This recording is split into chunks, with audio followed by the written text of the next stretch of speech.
mas não vai ser algo muito especializado, né? Vocês até vão sentir, algumas pessoas vão poder até contribuir bem mais do que eu vou trazer, evidentemente. Pegando algumas leituras da Lélia Gonzalez, as leituras sugeridas que a gente colocou a Lélia Gonzalez, agora eu não me lembro os textos, o título dos textos, mas enfim, a Lélia Gonzalez, o Gilberto Freire, o Kabengele Munanga e o Abdias do Nascimento, né? A quarta aula vai ser sobre, intitulada Uma Visão sobre Mudanças da Sociedade, Trabalho, Religião e Educação. A gente vai tentar pegar um pouco algumas mudanças que ocorreram na sociedade brasileira ao longo da primeira década, das duas primeiras décadas dos anos 2000 no Brasil, né? E as leituras sugeridas são a Ludmila Bílio e André Sabino. Eles fizeram um artigo sobre uberização. A Ludmila já pesquisa há bastante tempo isso, e a gente achou um debate interessante. Na verdade, essa aula eu vou começar a expor, e a Daniela vai terminar a exposição, e a gente vai fazer uma dinâmica de comentário um pouco mais livre entre nós dois, né, para a aula. Na aula 5, essa é uma aula que tanto eu quanto a Daniela temos menos acúmulo, mas a gente acha interessante por vários motivos, desde dentro do campo das ciências sociais, de modo geral, está se discutindo que há poucos estudos sobre e há poucas discussões mais teóricas, sociológicas, políticas sobre a respeito dos militares, né? A gente vai trazer uma visão dos militares dentro da política no Brasil. E aí a gente preferiu um livro que é mais amplo, que tem uma perspectiva mais liberal-democrática, mas é bastante interessante, né? Que é o livro do José Murilo de Carvalho. Já é bastante clássico, que é Forças Armadas e Política no Brasil. E já é um livro bastante clássico. A única coisa a mais que a gente trouxe da última edição de 2019 a 2020, todavia, é uma introdução nova que ele fez sobre democracia tutelada. Ele escreveu em 2019 o texto, é a única inserção a mais em relação às versões anteriores. Eu acho que é um pouco isso. E aí a gente quer trazer tanto as interpretações... Peraí, só um minuto. Que eu tenho uma pessoa que não está conseguindo áudio.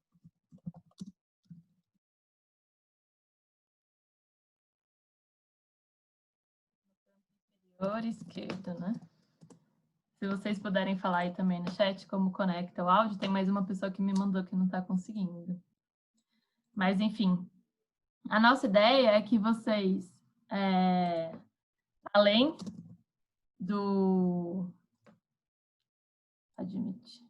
Será que é melhor você entrar? Fica na sua dúvida. Então, gente, a ideia é que, além das interpretações em si, a gente consiga trazer de onde vêm essas interpretações, né? Porque essa é um pouco a ideia das ciências sociais, né? A gente tem correntes de pensamento que possibilitam que você olhe para o real e faça uma interpretação. Então, as interpretações não vêm da cabeça dos autores exatamente, né? Elas têm um lastro que a gente vai tentar trazer também. E aí, vamos então para a aula de hoje. Só a última coisa, desculpem. Vocês estão vendo, né? A ideia desse curso é mostrar o buraco que a gente se enfiou nesse país.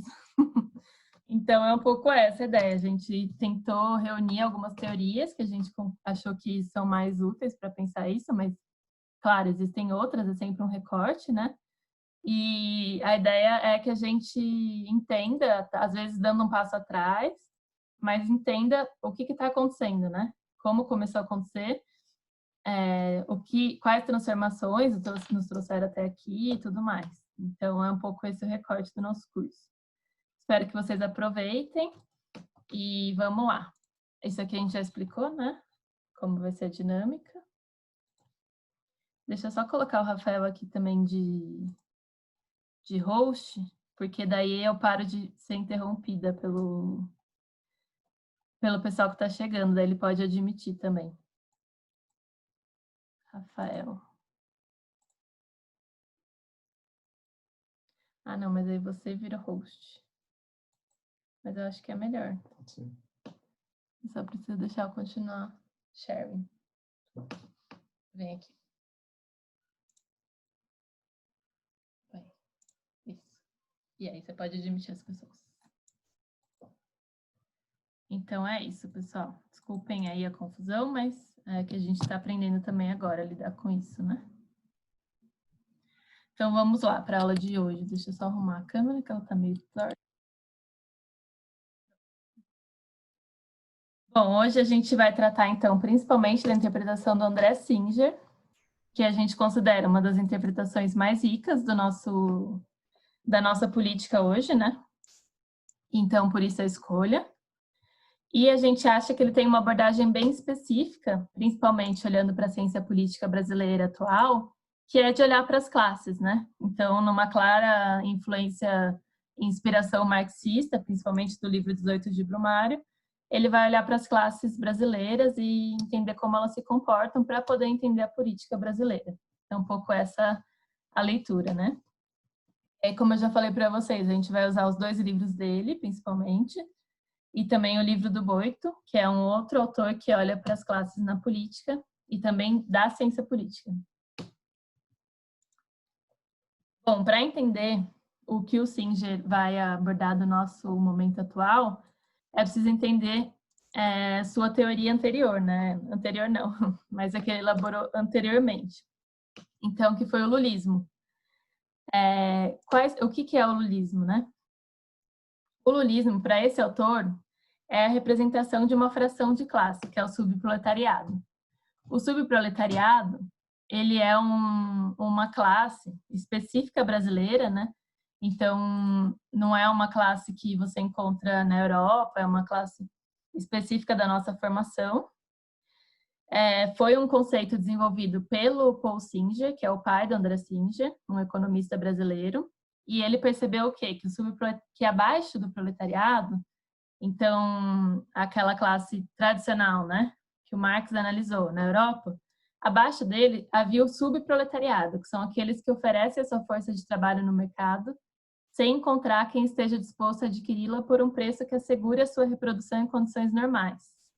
Então, o subproletariado é aquele trabalhador que vende a sua força, mas não consegue reproduzir a sua força de trabalho em condições normais. Então, exemplos seriam empregados domésticos, assalariados, de pequenos produtores diretos, trabalhadores que são destituídos das condições mínimas de participação na luta de classes, porque eles têm que todo dia garantir a sua reprodução. Então, todo dia tem que trabalhar, senão não consegue reproduzir a sua força de trabalho, né? Todo dia, eu digo, ganha por dia, não tem garantido o seu salário e tudo mais.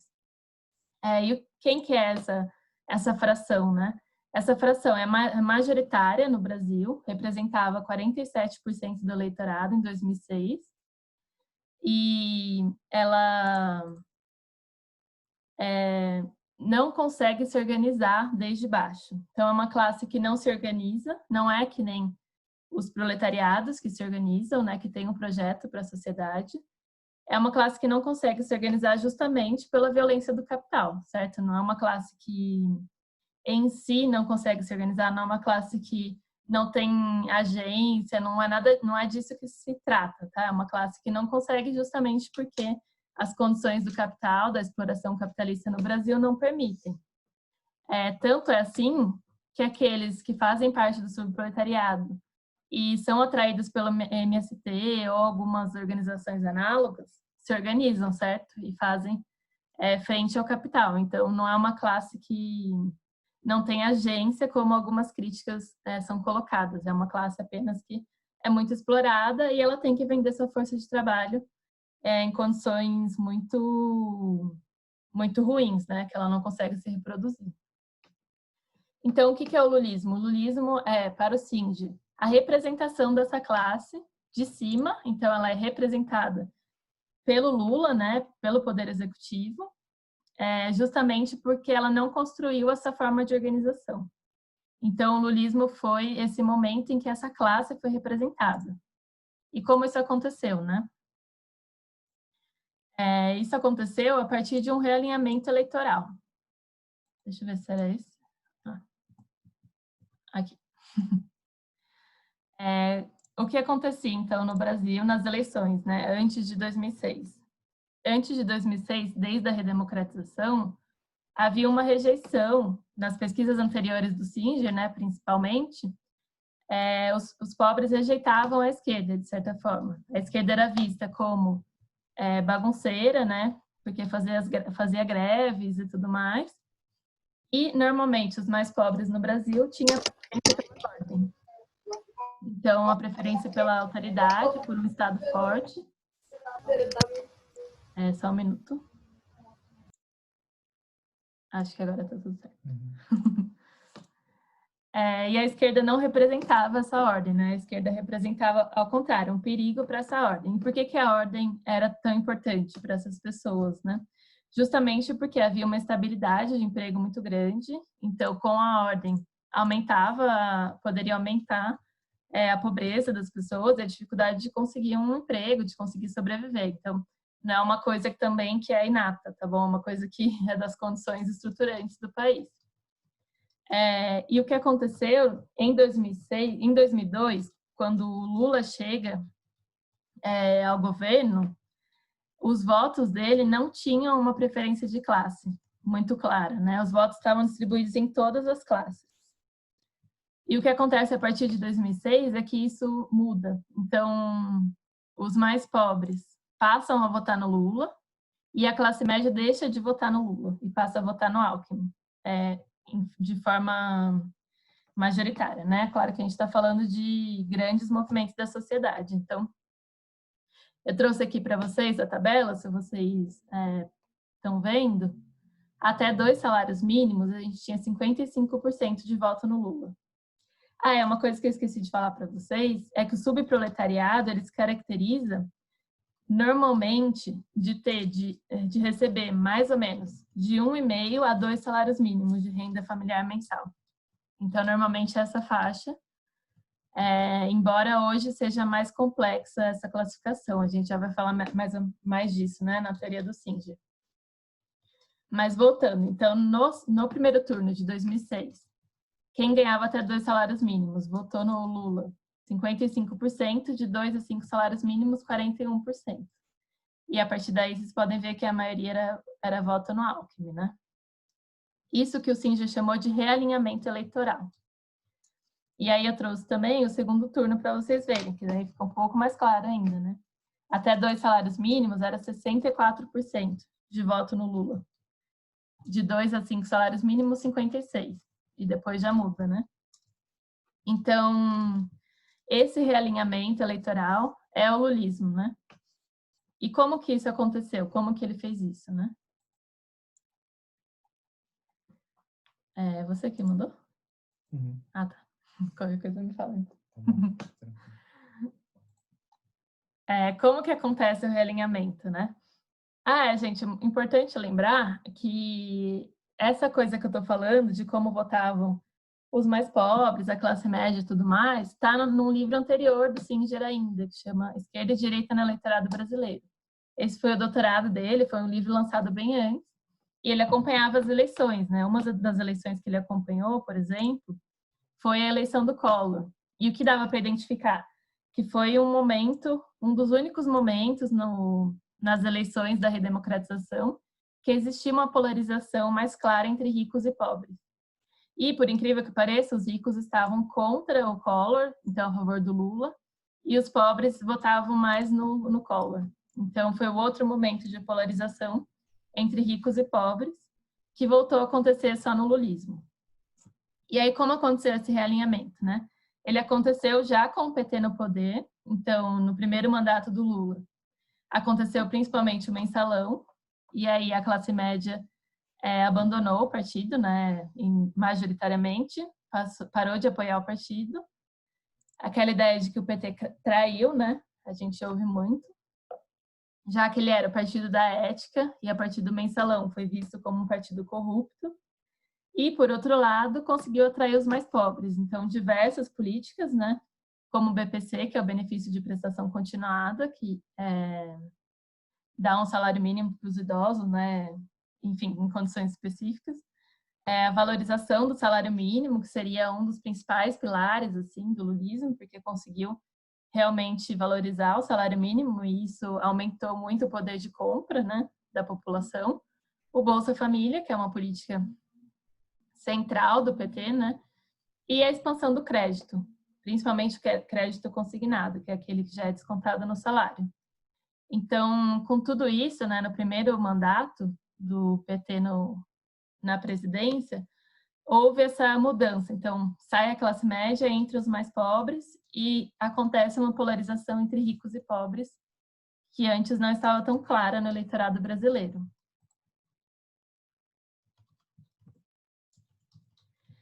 É importante lembrar que tudo isso foi feito com ordem e sem mexer com os interesses dos de cima. Então, como que o PT fez isso, né? Ele dependeu principalmente de um crescimento que foi sustentado muito pelo boom das commodities, que a gente vai tratar na quinta-feira, mas também ele fez isso respeitando o tripé macroeconômico neoliberal, que seria manter as metas de inflação, o câmbio flutuante e o superávit primário nas contas públicas, coisa que também a gente vai tratar melhor na quinta-feira.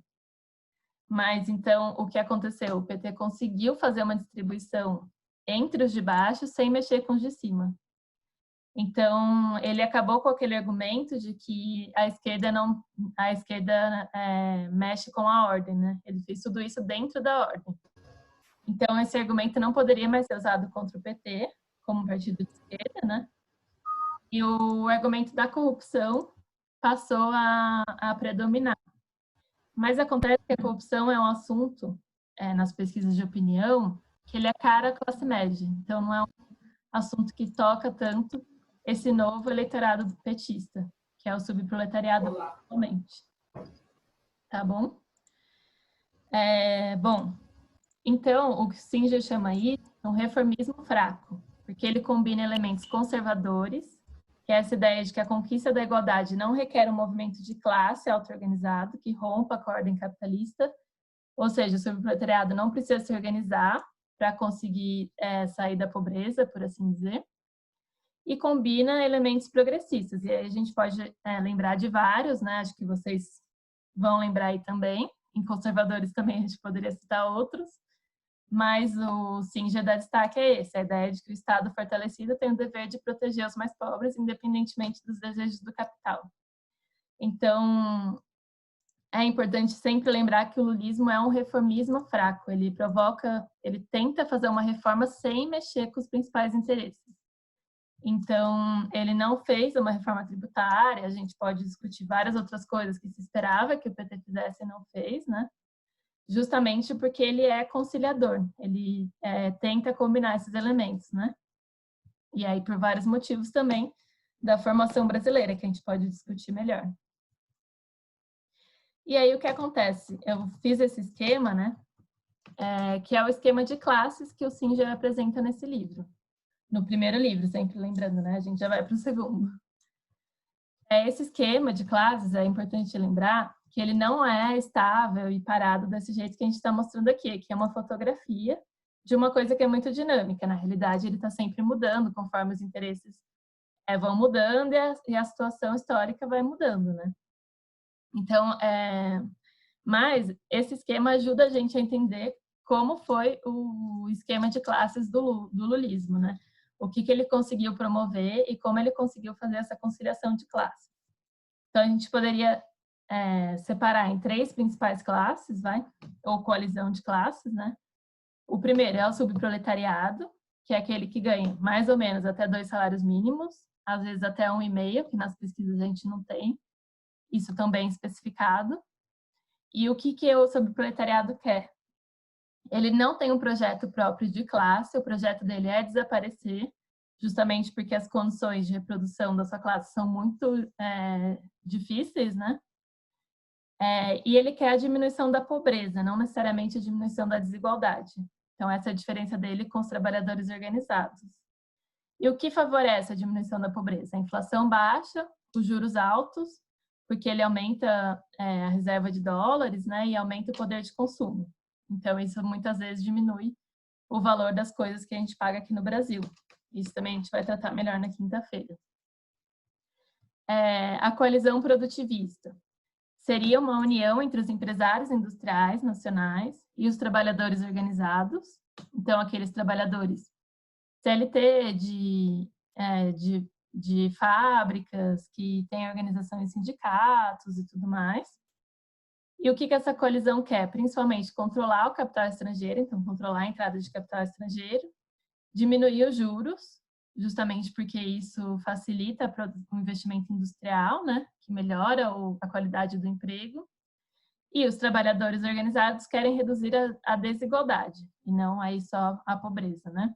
A ideia é diminuir a desigualdade para que mais pessoas entrem numa certa classe média, porque no Brasil o trabalhador organizado ele pode ser considerado de classe média, ao contrário da Europa, né?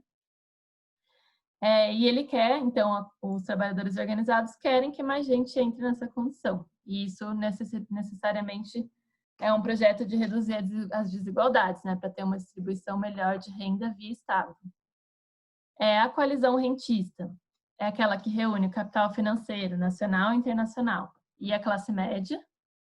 E o que eles querem normalmente é o real valorizado, justamente para possibilitar viagens ao exterior e tudo mais. E os juros altos, e eles também têm uma rejeição às políticas de inclusão, porque entende que os impostos que eles pagam estão sendo usados para isso, né? E não para eles em si. Então, esse é o esquema de classes apresentado pelo autor no livro, que possibilitou o lulismo. E aí, o que acontece? O tempo todo, o Poder Executivo tem que fazer políticas que consigam conciliar esses interesses dessas classes. Então, ele fica ali pairando sobre essas classes, né? Achei que tivesse um... tem aqui. O Poder Executivo, então, ele arbitra essas classes de cima. O tempo todo ele tenta não fazer com que cada uma dessas classes coloque o seu projeto próprio em execução, porque senão ele perde justamente essa condição de poder conciliar os interesses de várias classes, né? E aí, essa é a dificuldade sempre, né? Poder conciliar os interesses de várias classes diferentes. E esse é um quadro que eu quero que vocês tenham em mente, porque a gente vai mostrar ele já novamente, né? O que aconteceu com ele depois, beleza? Tá tudo certo? Beleza, então vamos continuar. E aí agora, então, a gente vai para a crise do lulismo, que é justamente a explicação do André Singer para o que aconteceu, para a gente ter toda essa bagunça que a gente tem hoje na política brasileira, né? Eu falo bagunça não de modo pejorativo, porque se fosse uma bagunça boa, estava ótimo. Mas, enfim, o Singer traz uma espécie de quebra-cabeça, que ele mesmo chama assim, justamente porque é um período muito complexo. E vocês sabem, né? A gente está com dificuldade de entender tudo o que está acontecendo. E aí, eu separei 6 peças desse quebra-cabeça, que eu acho que ele trata no livro, que eu acho que ajudam a entender. E essas 6 peças estão relacionadas, mas aí eu vou abordar uma delas de cada vez, para ver se a gente entende melhor essa crise. Beleza? Então, são elas, né? A dificuldade de manter o crescimento econômico, o ensaio desenvolvimentista, o ensaio republicano, a ausência de mobilização de base, o PMDB e os partidos reais, e a nova classe trabalhadora. Então, vamos lá, um por um, e aí, para ver se a gente entende o que está acontecendo. Bom, primeiro, a dificuldade de manter o crescimento econômico. Vocês lembram que eu falei que o lulismo só conseguiu conciliar as classes porque tinha o boom das commodities e um grande crescimento econômico, né? Então, manter o crescimento do PIB brasileiro era uma coisa fundamental para manter aquele arranjo de classes, para poder atender os interesses de todo mundo. Senão, você acaba tendo que fazer reformas, tendo que tirar de um lado, dar para o outro, né? É uma coisa que normalmente acontece nos governos. Então, essa dificuldade de manter o crescimento econômico, ela veio muito forte no primeiro mandato da Dilma. E aí a gente já está falando de 2011 e 2012, né? O crescimento chinês, que possibilitou o nosso crescimento econômico anterior, ele já estava chegando num patamar mais estável. Então, em 2012, ele cresceu metade do que em 2007. E a China financiou muito o nosso crescimento, né? Com as nossas exportações, né? Além disso, havia também um conflito que era uma dificuldade de absorver mão de obra criada pelo lulismo. Então, muita gente que acessou a universidade pela primeira vez durante o lulismo não encontrava empregos que fossem condizentes com aquela condição, né? Ou seja, havia uma expectativa de que a melhora na educação, você conseguir um diploma, se refletisse nas suas condições de vida e no seu salário, na qualidade do seu emprego, coisa que a gente também vai tratar depois na quarta aula, né? E, ao mesmo tempo, havia uma dificuldade de conseguir mão de obra, principalmente em alguns serviços. Então, principalmente na construção civil, começou a ter falta de mão de obra, as empresas brigavam pelos funcionários, e em uma coisa fundamental no Brasil, que é o emprego doméstico. Aqui no Brasil, a gente tem uma configuração, né, que permite que as pessoas das classes mais altas, ou até mesmo da classe média, contratem empregados domésticos de forma muito fácil e barata. Então, é um emprego que estruturou a sociedade brasileira, né, desde o fim da escravidão. E o que aconteceu foi que esse emprego começou a ser mais valorizado, porque o mercado de trabalho estava mais dinâmico, então foi mais difícil conseguir uma empregada doméstica. E a gente sabe que isso chateou muito alguns setores da classe média, principalmente. Então, essa coisa na economia teve um impacto muito grande nas próximas peças que a gente vai ver. O que aconteceu, então? A dificuldade de manter o crescimento... uma coisa importante que eu não tinha falado antes, é que o crescimento lulista foi muito baseado em serviços. Então, a gente cresceu a economia em serviços e se desindustrializou. Tem uma discussão na literatura sobre se a gente poderia chamar de desindustrialização, o que aconteceu no Brasil. E hoje dá para dizer que tem um consenso nessa literatura. Hoje todo mundo fala que o Brasil desindustrializou. A discussão anterior era principalmente porque algumas indústrias começaram a prestar serviço para outras ou terceirizar seus serviços, de forma que isso poderia aparecer como serviço, sendo que era indústria. Mas isso já caiu por terra, assim, todas as interpretações são de que a gente sofreu uma desindustrialização. Então, esses empregos criados durante o lulismo eram empregos piores, eram empregos dos serviços, a gente já vai tratar disso, e o crescimento baseado em serviço, ele tem um limite. Ele é um crescimento que é mais difícil de sustentar, ele não se sustenta, né, por si, e também a gente vai tratar melhor disso na quinta-feira. Mas então, partindo desse diagnóstico, o que a Dilma tentou fazer foi um ensaio desenvolvimentista, porque ela tentou desenvolver a indústria brasileira, né? Ela fez isso a partir de um pedido dos trabalhadores organizados e dos industriais, está lá no livro do Singer, né? Eles fizeram uma carta, então foi um momento de união realmente da coalizão produtivista, né, do que o autor chama de coalizão produtivista, para pedir diversas medidas que incentivariam a indústria. Então, apoio do BNDES, redução dos juros, controle do câmbio, desonerações, incentivos alfandegários, entre outras coisas, que poderiam incentivar o aumento do produto industrial brasileiro. E o que aconteceu na leitura do Singer é que essa coalizão pediu isso, então os industriais foram lá, pediram para Dilma tomar essas medidas, e depois eles voltaram atrás na sua posição. E aí o autor tenta entender por que eles voltaram atrás. Nesse voltar atrás, eles se voltaram contra a presidenta. Começaram a vê-la como intervencionista, principalmente, né? E aí o autor tenta explicar isso.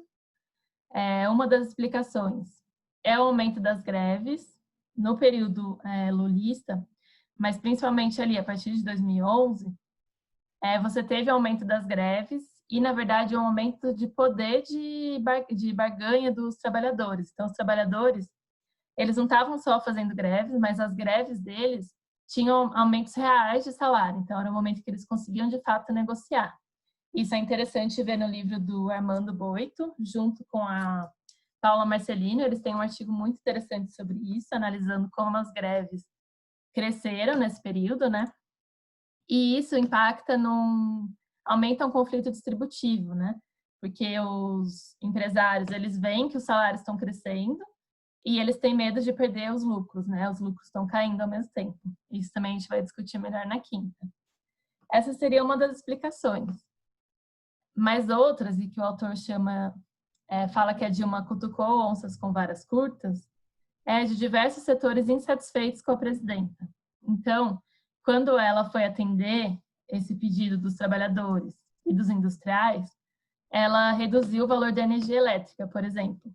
E isso teria incomodado muito o setor elétrico. Ao mesmo tempo, o Singer vê que os empresários têm hoje uma ideologia rentista, que seria a ideologia que está nos jornais, que todos os economistas defendem, que é a ideologia do ajuste fiscal, do Estado intervindo pouco na economia, né? Então, isso também teria impactado. Além disso, os produtores de álcool ficaram muito incomodados com a Dilma, porque ela diminuiu o preço da gasolina. Isso também foi mais uma disputa em que ela era chamada de intervencionista. Eles viam como um problema o alinhamento com a China nas políticas internacionais e de cooperação, e teria uma preocupação da gente ficar fora das cadeias produtivas, principalmente com os Estados Unidos. As empreiteiras se incomodaram com a modicidade tarifária, que foi uma das coisas com as quais elas se incomodaram, né? Que o governo passou a contratar pela menor tarifa e não mais por outras medidas que eram utilizadas anteriormente, pagando menos pelas obras, né? Então, tudo isso teria criado uma insatisfação geral na coalizão produtivista, mas principalmente nos empresários, claro, né? E aí o que acontece? O Singer utiliza uma interpretação que o Fernando Henrique Cardoso utilizou lá no Pré-64 para olhar para esses empresários. E aí eu trouxe um trecho que eu acho que elucida bastante, que a gente vai ler agora, que é: em um primeiro momento, a força do poder público atrai também a burguesia industrial, pois a intervenção do Estado abre espaço para a industrialização. Só que, em seguida, há um recuo. No segundo ato, pressionada pela queda de lucros, aumento das greves e reorientação hegemônica internacional, descobre que, dando um passo atrás, está às voltas com um poder sobre o qual teme perder o controle e que favorece em excesso os inimigos de classe, que são os trabalhadores. No terceiro episódio, a burguesia industrial volta-se contra seus próprios interesses para evitar o mal maior, uma política nacional soberana que represente a ascensão das camadas populares. Então, o autor vê esse movimento que ele chama de pêndulo dos empresários industriais, porque eles vão lá, incentivam uma política industrial, mas com isso eles estão dando força para os trabalhadores, que têm mais emprego industrial, que têm mais salário, têm mais condição de reivindicar, e com isso eles sentem que perdem o controle da política. Além de verem que lá em cima o Estado tem um poder bem mais forte, né? E aí tem um autor que eu gosto muito para explicar isso, que é o Vivek Shiber, que é um autor indiano, que ele olha como se fosse uma disputa entre o Estado e os empresários. E os empresários não querem que o Estado os controle. Então, eles acabam tendo essa postura pendular, né? Bom, essa foi outra peça. A terceira peça foi o Ensaio Republicano. Ele teria começado em 2011 e ficou conhecida na imprensa como a faxina ética da Dilma. O que a Dilma fez? Ela, segundo o Singer, né? O Singer achava que para industrializar o país era preciso um Estado forte que fosse republicano, ou seja, que dependesse menos, ficasse menos na mão dos interesses privados e defendesse o que é público, né?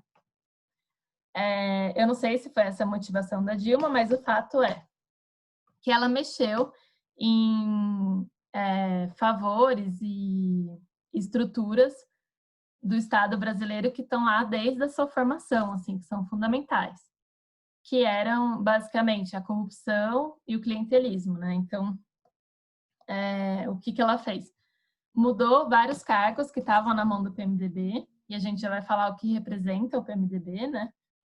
Mas o PMDB tinha vários cargos em estatais, sobretudo Furnas, Eletrobras, Petrobras, Funasa, Ministério dos Transportes, Ministério da Saúde.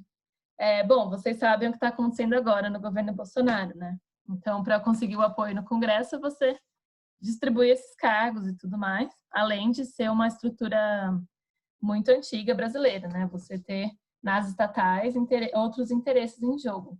Então, a Dilma trocou esses cargos para quadros técnicos, muitas vezes eram, inclusive na Petrobras, que foi mais marcante. Ela trocou por uma pessoa muito parecida com ela, segundo as pessoas dizem, né? Que é a Graça Foster, que era uma mulher que também era vista como muito dura, e aí é interessante, né, ver como a mulher é vista na política. Então, a Dilma, que tinha esse jeito dela, né, ela era vista como uma pessoa teimosa, nas palavras dos empresários, uma pessoa muito dura, que não dobra, né, e ela colocou uma pessoa que era vista da mesma forma na Petrobras. Na Petrobras, é muito importante, porque a Graça Foster trocou toda a diretoria, que depois seria implicada na Operação Lava Jato. Então, Paulo Roberto Costa, por exemplo.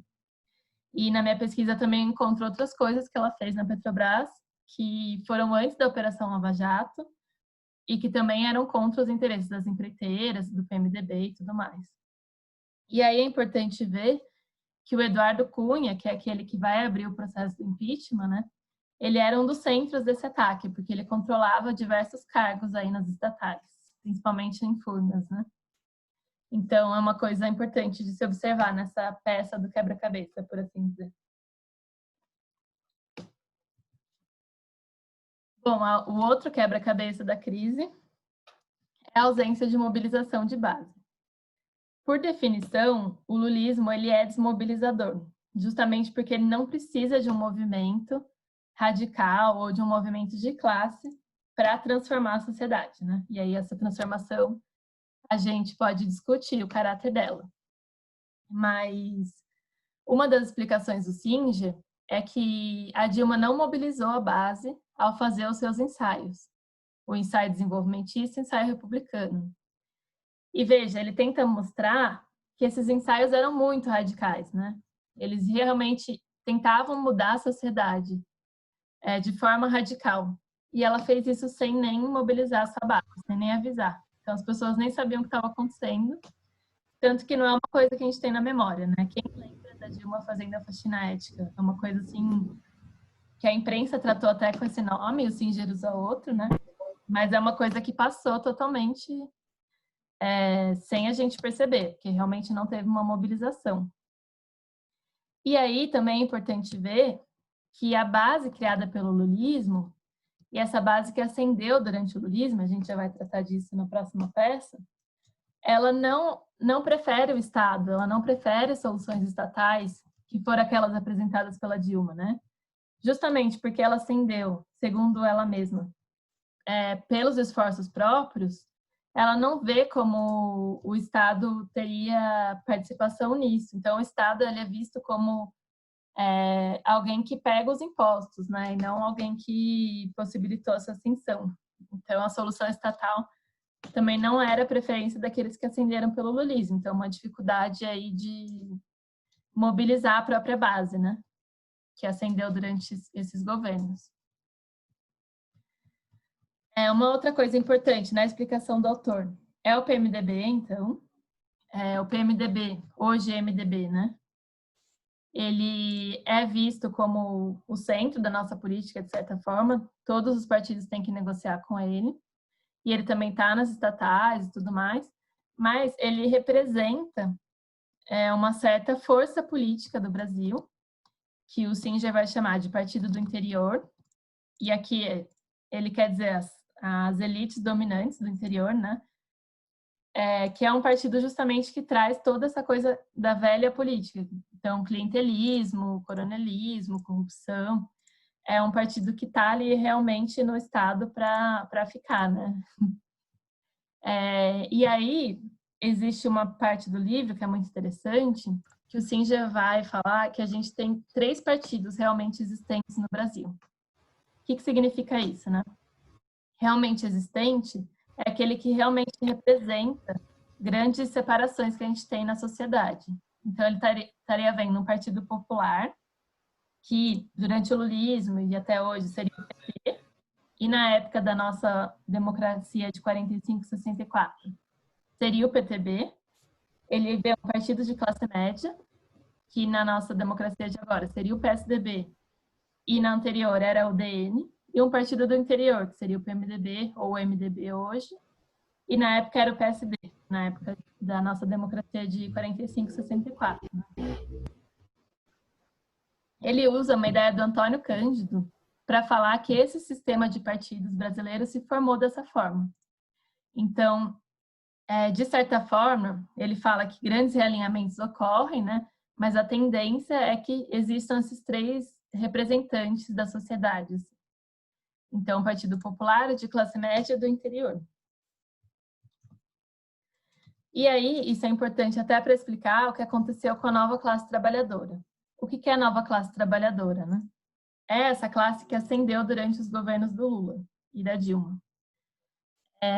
Essa classe que ascendeu para o setor de serviços, como a gente já falou, e que prefere soluções que não são estatais, justamente porque elas ascenderam com base no crédito, muitas vezes na educação privada e não na educação pública, muitas vezes tendo acesso a pequenos convênios de saúde privados e não públicos. Então, o PT acabou fazendo uma forma de ascensão para essas pessoas que foi muito na solução do mercado, né, e não na solução do Estado. E aí eu trouxe essa tabela porque o autor mostra, ele vai usar aqui uma definição do Valdir Quadros, que separa em alta classe média, média classe média, baixa classe média, massa trabalhadora e miseráveis. Essa separação que ele faz, ela é baseada tanto na renda quanto na ocupação. Então, é um mix, mas ela permite ver muito claramente que os miseráveis, que são aqueles que recebem até um salário mínimo de renda, eles passaram de 24% da população em 2002 para 7%. Então, foi uma classe que diminuiu muito, né? Justamente porque a massa trabalhadora, vocês vão ver que continuou mais ou menos estável, e são aquelas pessoas que recebem até 2 salários mínimos de renda, falando para a pessoa mais bem remunerada da família, né? E a baixa classe média teve esse crescimento também relevante, de 29% para 44%. E aí são, sobretudo, aqueles trabalhadores de serviço, auxiliares de escritório, atendentes de telemarketing, balconistas, auxiliares de enfermagem, que são a chamada nova classe trabalhadora. Então, o que o Singer observa nessa tabela é que houve uma dupla passagem aqui dos miseráveis para a massa trabalhadora e da massa trabalhadora para a baixa classe média. Então, o que aconteceu foi que essa baixa classe média realmente cresceu, a massa trabalhadora ficou estável porque parte dos miseráveis foram para ela, justamente porque as políticas do PT eram muito focadas em reduzir a extrema pobreza, era para os mais pobres mesmo. Assim. Então, houve essa transformação embaixo, que é muito pequena para a nossa situação, né, como vocês podem ver, mas já produziu uma mudança significativa na sociedade. E o que acontece?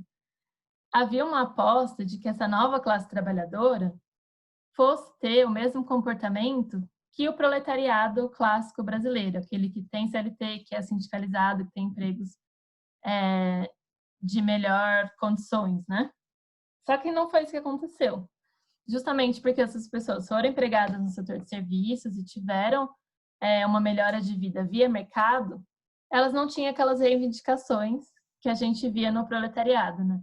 Então, o PT produziu uma nova classe trabalhadora que se voltaria contra ele, justamente por não vê-lo como parte do seu projeto.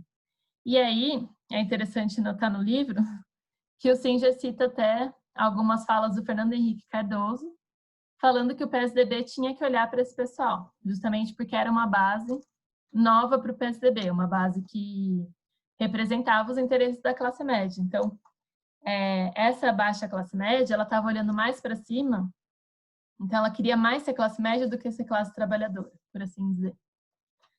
E o que o Singer vai falar também é que ela é, ao mesmo tempo, classe trabalhadora, porque ela tem os direitos trabalhistas, embora sejam muito questionáveis, né? Mas ela é precária, porque os trabalhos são precários, justamente nesse setor de serviços, né? Então, é uma dificuldade que o próprio PT produziu. E ainda essa nova classe trabalhadora, na leitura do Singer, boa parte dela estava nas manifestações de junho de 2013. E aí essa é uma das leituras do Singer para esse período, né? De que essa nova classe trabalhadora estaria lá justamente pedindo coisas que ela não teve, que ela foi muito frustrada, né? Justamente porque ela ascendeu, mas não encontrou ali empregos melhores e tudo mais. Então essa é uma parte da explicação, né? Da dificuldade do PT de mobilizar essa base que ele mesmo criou. E aí a gente volta para o esquema anterior das classes. O que aconteceu durante os governos Dilma, principalmente o primeiro mandato da Dilma, acabou com o esquema de classes do autor. E aqui eu estou fazendo uma interpretação, tá? Ele não coloca isso tão claramente, mas pela descrição dele no livro do que aconteceu, eu fiz esse esquema, e aí eu já vou mostrar no slide seguinte. Mas o que acontece? A coalizão produtivista se desmancha, porque empresários industriais não estão mais junto com os trabalhadores organizados. Os empresários industriais vão para a coalizão rentista, que daí o autor vai ter outro nome para isso, já vou mostrar. Parte do subproletariado também se junta, virando nova classe trabalhadora, né? Naquele esquema dupla ascensão. A coalizão rentista, embora a maior parte dele continue ali.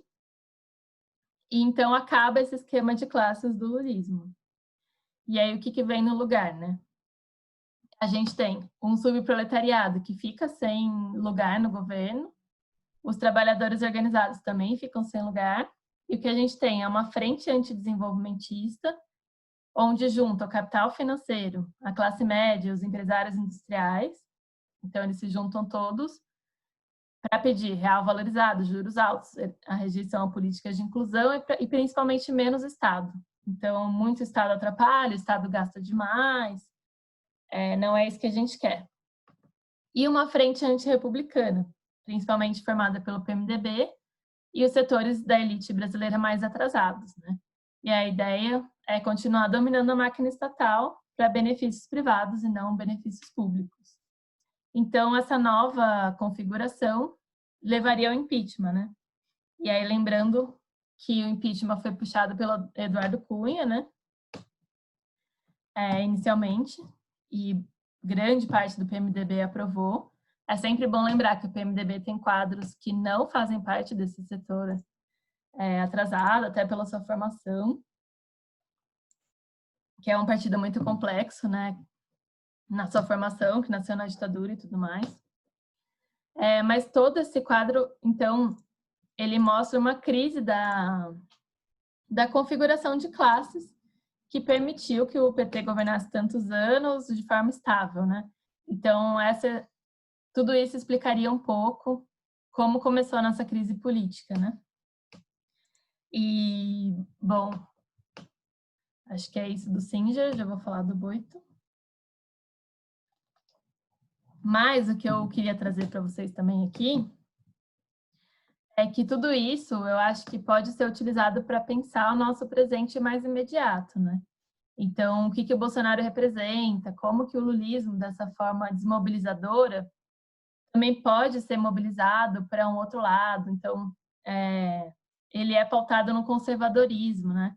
Até onde esse conservadorismo pode ser utilizado pelo Bolsonaro, por exemplo. Até onde o Bolsonaro representa os interesses do capital financeiro, das classes médias, né? Que a gente sabe que o voto no Bolsonaro inicialmente foi muito puxado pela classe média. E é interessante ver o que está acontecendo agora, que o Bolsonaro está perdendo apoio dessa classe média, está ganhando apoio dos mais pobres. Então, toda essa movimentação das classes brasileiras é muito interessante a gente ver aqui com o Singer, também para pensar o momento atual, né?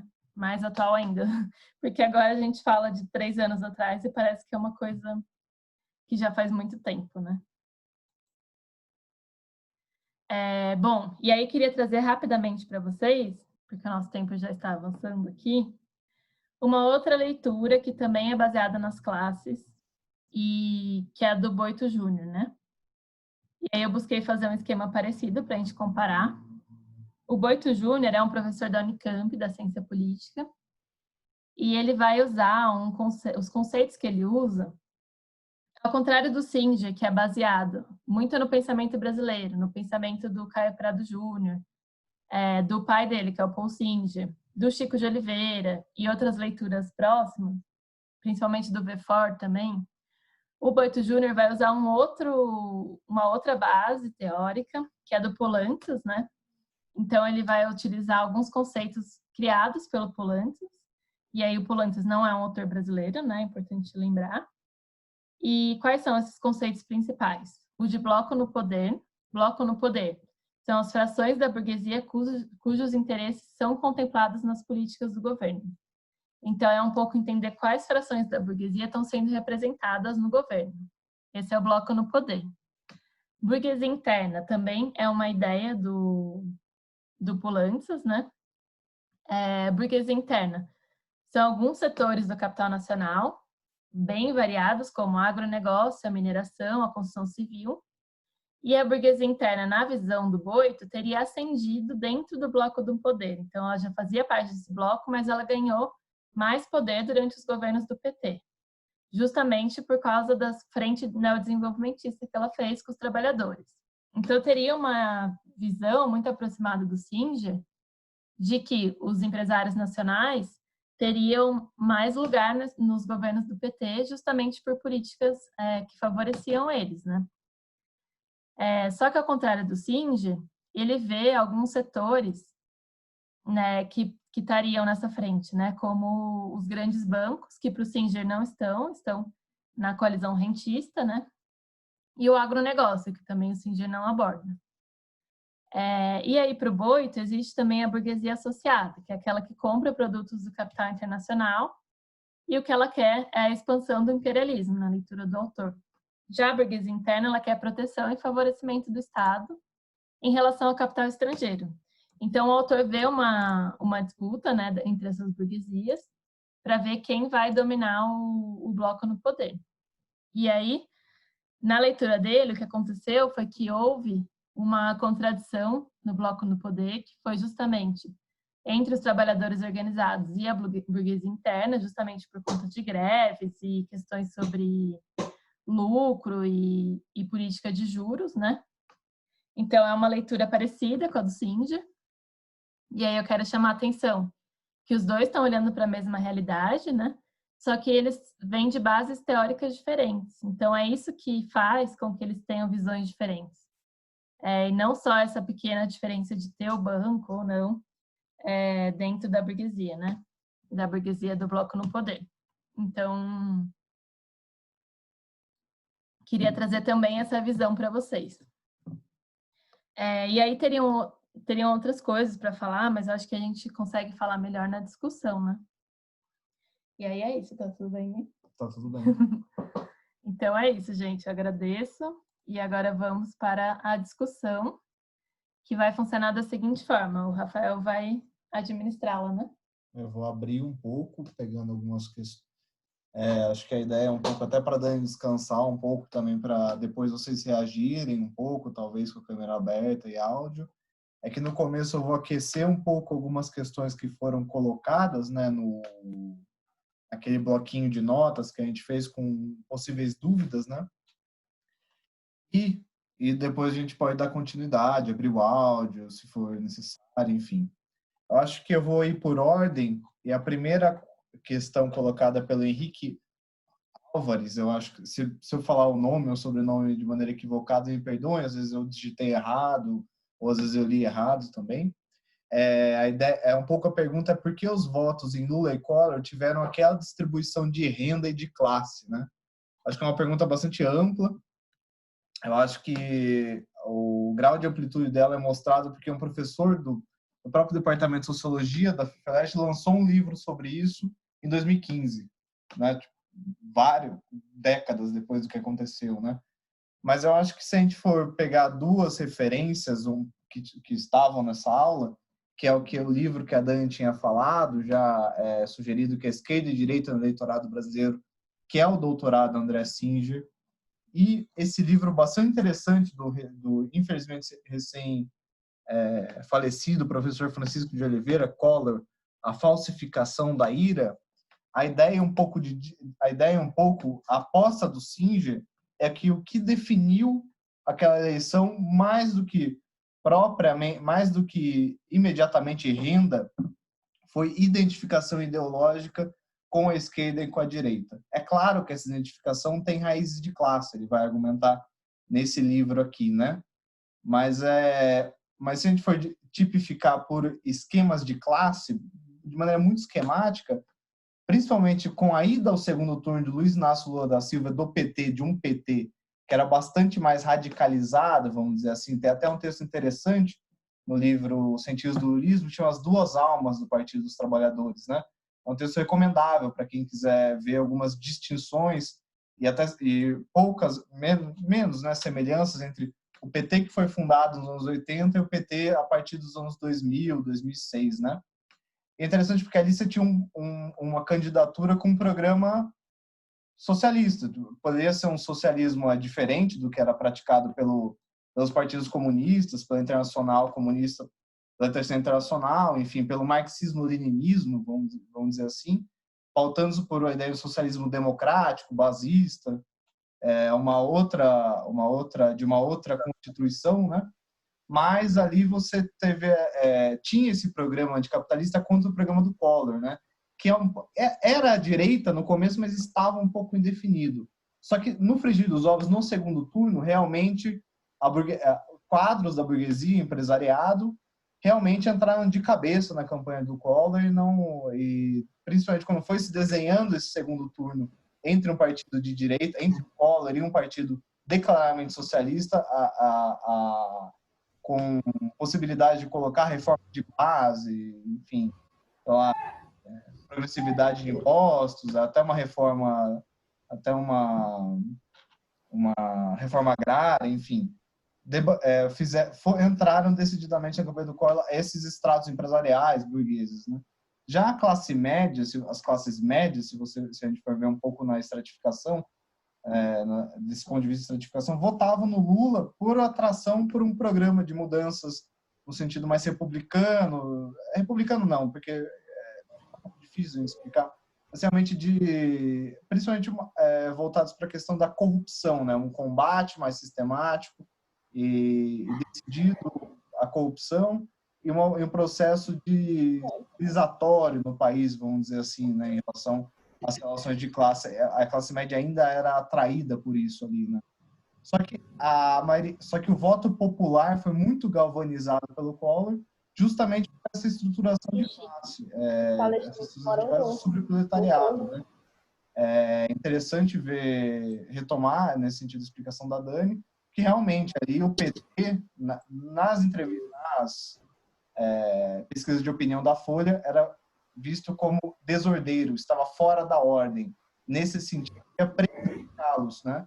Porque essa interpretativa na política, no Estado, poderia ser ruim para a sua reprodução social do subproletariado. Esse seria o pensamento ali, né? Mas eu recomendo fortemente a leitura desses dois livros, até porque, enfim, eu não sou especialista no assunto, e é bom, né? Não sei se eu consegui responder bem, a gente pode debater melhor depois. A Priscila colocou uma pergunta no sentido de que nesse quebra-cabeça parece um pouco que há uma perda da responsabilidade do próprio PT, parece que são fatores externos que galvanizariam principalmente a explicação do Singer e a explicação do PT para o que aconteceu, o Partido dos Trabalhadores. Olha, eu acho que vendo a explicação de quadros do Partido dos Trabalhadores sobre o que aconteceu, eu tendo a concordar com a colocação da Priscila. Em relação ao livro do professor Singer, acho que até vendo a explicação da Dani, eu acho que ele pontua efetivamente que o decisivo, que um dos fatores mais decisivos na construção de todos os cenários foi uma atuação do Partido dos Trabalhadores, né? Uma atuação que a gente pode ver como pode ser designada como conciliatória no lulismo, e depois uma atuação que foi sem propriamente uma base, né? A expressão até que ele usa que a Dilma cutucou onças com varas curtas, ou seja, ela não tinha uma base social que a sustentasse a despeito de partidos políticos, a despeito de quadros institucionalizados, né? Então, mas tem uma coisa que a Priscila mencionou, que ela falou que nos trechos indicados do texto do Singer, acho que ela não, teve a impressão de que esse aspecto não era central, os externos ao PT. Eu acho que é isso, né, Priscila? E aí eu lembrei de uma coisa importante que eu abordei pouco, porque eu tentei mostrar as questões mais estruturais do livro do Singer. Mas tem todo um trecho que ele vai colocar até a queda da Dilma, ele vai tratar de como ela se comportou. Então, não ela, né, como pessoa, mas como chefe do executivo, quais interesses ela atendeu, que ele entende que, a partir de 2015, a Dilma pratica um estelionato eleitoral, ou seja, ela faz toda essa campanha em 2014, baseada no Estado mais forte, na manutenção do emprego, no crescimento econômico, e depois ela vai lá e faz um ajuste radical na economia, né? Ao colocar o ministro Levi. Então, acho que... E o Singer, ele entende que, a partir daí, o governo dela foi muito incerto. Então, ela tomou medidas que ninguém mais entendia o que estava acontecendo, e que foi ela tomava medidas e voltava atrás. Ele entende que ela começou a ficar muito perdida. Então, eu acho que, no livro novo, ela poderia estar... A Priscila pode estar se referindo a isso, principalmente na parte da leitura, né, que ela fez.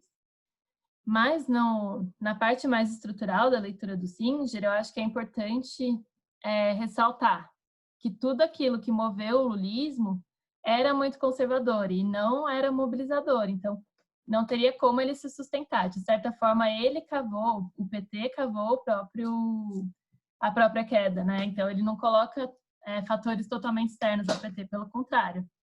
Essa opção de fazer o lulismo foi uma escolha do PT, né? E aí também é uma parte que eu não consegui trazer do livro do lulismo, que é justamente essa de mostrar as mudanças internas do PT, que é o que o autor chama de alma do AMB, que foi uma das convenções do PT, né? Que foi lá no AMB e tudo mais, que teria mudado, tirado, inclusive, a palavra socialista do programa do partido. Então, eu entendo que na leitura do Singer não são fatores externos, né? Mas sim provocados pelo próprio lulismo, pelo próprio PT. Boa, a Isabela mandou aqui o Google Docs. Gente, concentre as perguntas lá só para a gente conseguir organizar, tá bom? O que mais? É do João agora. É do João. Se você quiser, eu posso começar e você acaba. Eu posso ficar com... Eu posso responder essa secretariado. Uhum. Eu acho que a terceira colocação foi do João Ala, ou Hala, eu não sei como fala, o sobrenome, desculpa, João.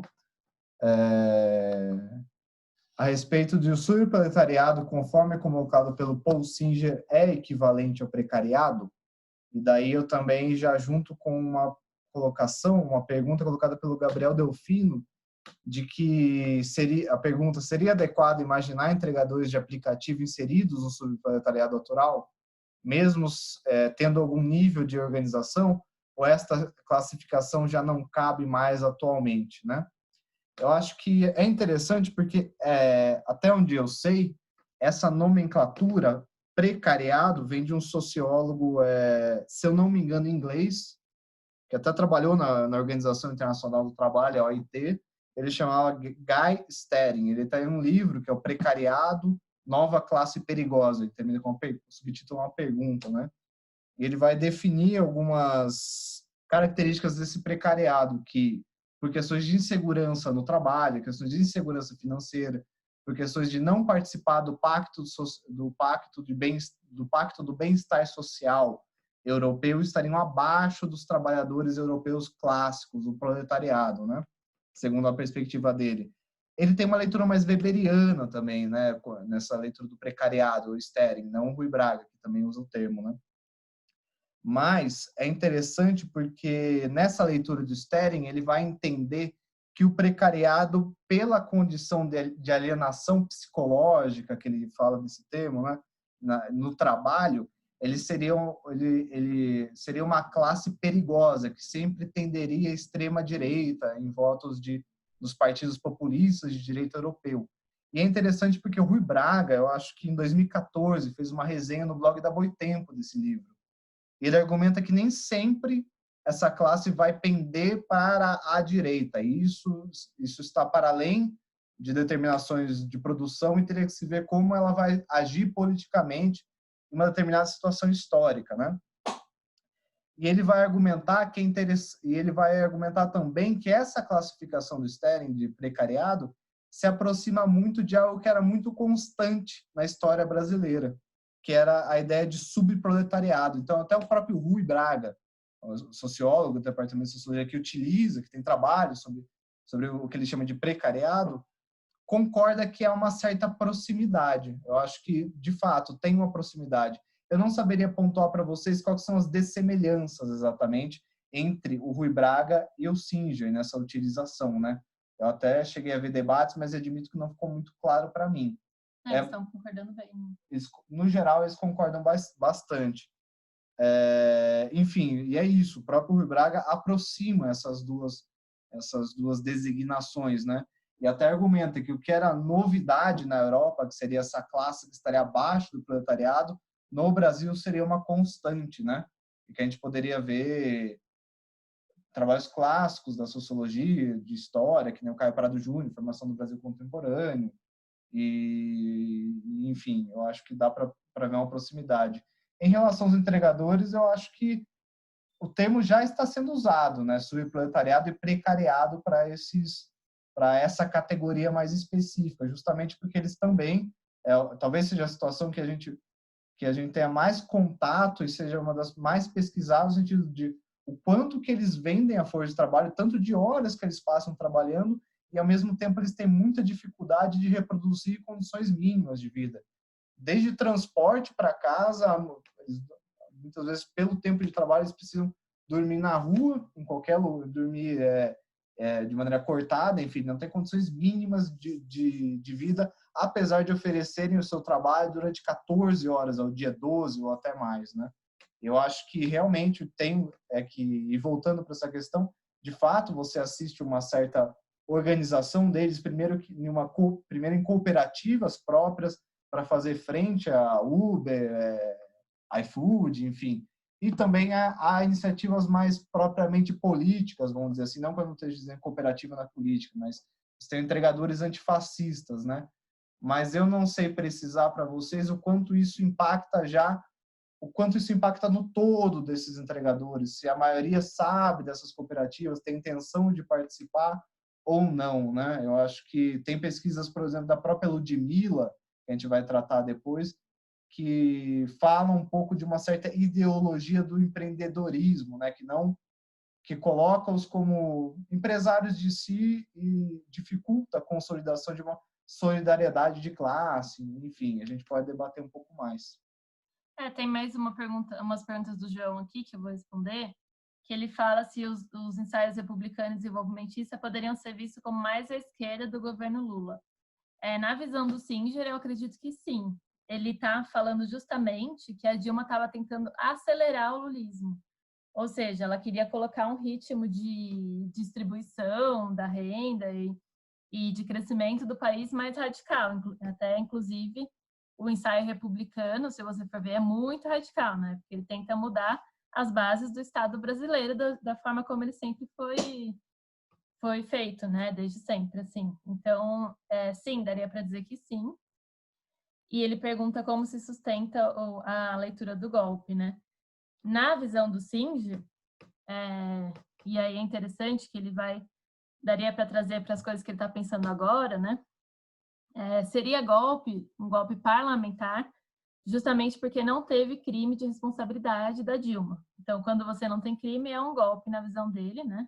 E acho que deveria ser de todo mundo. E aí foi um golpe parlamentar porque foi justamente feito pelo parlamento.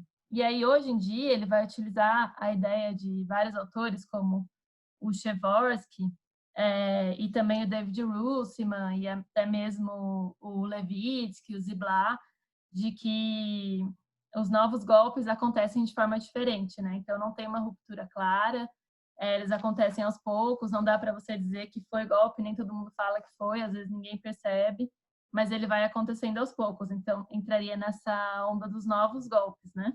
E aí ele vê um perigo para a democracia, não só o golpe, mas ele acha que a prisão do Lula nas eleições de 2018 também era uma ameaça à democracia, porque dificultava justamente a representação do que ele chama de Partido Popular, né? Do que seria esse representante das camadas populares, né? E o porquê da classe trabalhadora ter perdido lugar na dinâmica de classes no governo Dilma. Essa é uma leitura que eu fiz do livro, tá? E aí eu acho que o autor não é tão claro sobre isso. Mas o que acontece? Eles perderam lugar nas políticas, porque a partir de 2015 você teve um ajuste econômico e a desindustrialização continuou correndo solta e tudo mais. Então não tinha uma política para essa classe como tinha antes, né? Antes você tinha um projeto desenvolvimentista, tinha investimentos em infraestrutura e tudo mais. Tinha um projeto de industrializar o país e a partir daí de 2015 isso não acontece mais. Então não é que os trabalhadores perderam lugar no governo, até porque tem toda uma discussão sobre o lugar dos trabalhadores organizados no governo, né? Que eles ficariam administrando fundos de pensão, como diz o Chico de Oliveira, mas eles perderam lugar nas políticas, é isso que eu queria dizer como classe, né? Então, foi um pouco isso. Você viu alguma outra? A próxima?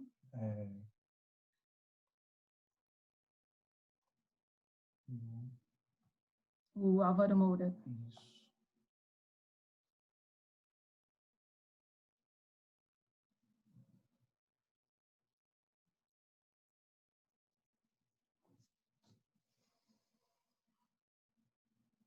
Você quer que eu fale?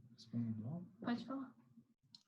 Tem outra pergunta do Álvaro Moura, que, em suma, ele fala que, ele argumenta que o PT foi ousado nas gestões que ele fez, que o PT fez, né? Teve seus inúmeros erros e acertos, mas é que o problema seria algo mais estrutural da sociedade, que haveria setores que não gostariam de perder a sua exclusividade em relação ao poder executivo, né? Ele argumenta, e que isso estaria no processo social. Se esse problema nasceu, ele pergunta, esse problema nasceu e se desenvolveu no lulismo, ou a gente já poderia identificar problemas como esse nos primórdios da política brasileira? Eu acho que se a gente for sustentando também na bibliografia, que é o Lulismo em Crise, eu acho que dá para a gente argumentar nos dois sentidos. De fato, dentro da estruturação de classes no Brasil, há muito tempo, há setores os quais dependem, no sentido da feitura do seu lucro, de condições de classe de setores mais populares, setores trabalhadores, da precarização sistemática desses setores, né? Eu acho que é interessante um trabalho nesse sentido, Crítica à Razão Dualista, do professor Francisco de Oliveira também, no qual ele pontua que boa parte da industrialização do Brasil foi se feita em cima da expulsão de boa parte da reprodução de vida do próprio proletariado para ele próprio, ou seja, a gente via os trabalhadores industriais no Brasil tendo que construir as suas próprias casas em multirões e tendo que plantar, enfim, na minha família via-se isso, você construía-se a própria casa aos domingos, por meio de multirões, a comida, muitas partes da cesta básica de comidas eram retiradas de hortas dessas próprias casas, haviam criação de alguns pequenos animais. Isso tudo, algumas pessoas tenderiam a ver como um modo de vida, né? Mas, na verdade, isso está muito relacionado ao fato de que, se as pessoas não fizessem isso, elas não teriam acesso a condições de moradia e de alimentação básicas. Isso estaria muito ligado ao fato de que boa parte do dinheiro que deveria ser, da remuneração que deveria ser direcionada para esses víveres, não ir para isso, ir justamente para a acumulação de capital e para a industrialização. Com tudo isso, estou querendo argumentar que, de fato, esses fossos de classe que existem no Brasil, para uns representam a barbarização de condições de vida e para outros representam uma lucratividade muito grande. Não é à toa que o Brasil até hoje apresenta níveis de desigualdade alarmantes, né? Mas no lulismo você teve um fato que, vamos dizer, atiçou alguns setores, no sentido de que, acho que a Dani falou, por exemplo, da PEC, da tão falada PEC das domésticas, né?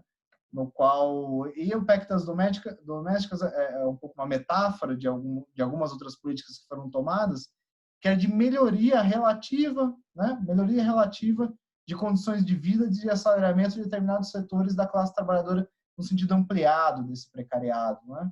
Então, as pessoas não mais trabalhariam por R$ 20, por exemplo, para se fazer uma faxina, como se tinha no imaginário popular, até imaginário da classe média, popular não, né? E já teria uma regulação maior. E isso faria com que setores, por exemplo, da própria classe média não atingissem, não conseguissem contratar a mesma quantidade de serviços oferecidos por trabalhadores precarizados como era feito antes. E isso foi definitivamente